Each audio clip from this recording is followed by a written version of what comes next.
All right, hello. I'd like to speak to you today about something that has been very heavy on my heart, and it's the fact that I think the church, the Christian church, writ large, has a major problem. And the problem is really twofold. It's political correctness and Islam. Now, PC, we all know, is something that infects, basically every part of our society. And the church is no exception to that. So before I get into the details, I want to give you an example of what I think one of the problems is. Putting aside whether or not you liked or like President Obama, you have to give him credit for his first campaign and the slogan, Hope and Change.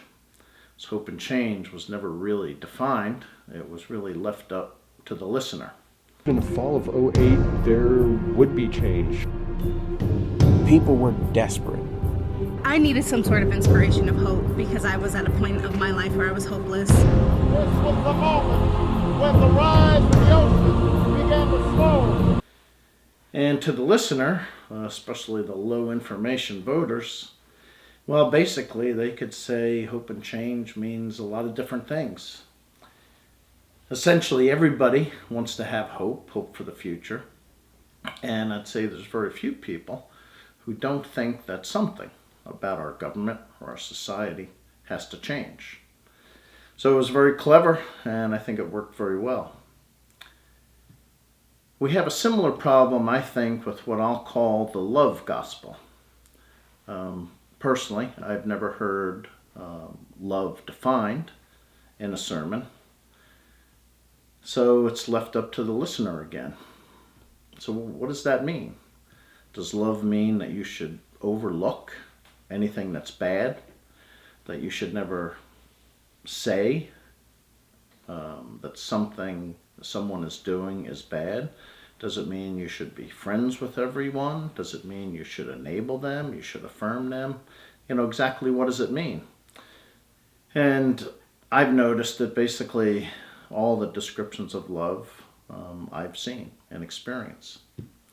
But I think what we have to do is take a closer look at the Bible so we can understand it better in totality. In Ezekiel 33, the community is instructed by the Lord to establish a watchman. And this watchman is supposed to be up on the wall and basically looking out for danger. And it's very, very strict, because if the watchman sees danger coming and does not warn the community, any resulting harm is on his head. So we're supposed to talk about upcoming evil. Also, we take a look at Ephesians 5, and it says very simply, have no fellowship with the unfruitful works of darkness, but rather expose them. So since the Bible is not contradictory, I submit that pointing out things that are evil and that the church and individuals should be very careful of is not contradictory to the love gospel. It's actually the opposite. It's very consistent with the Bible. We are actually expected and commanded, in what I consider no uncertain terms, to do exactly that.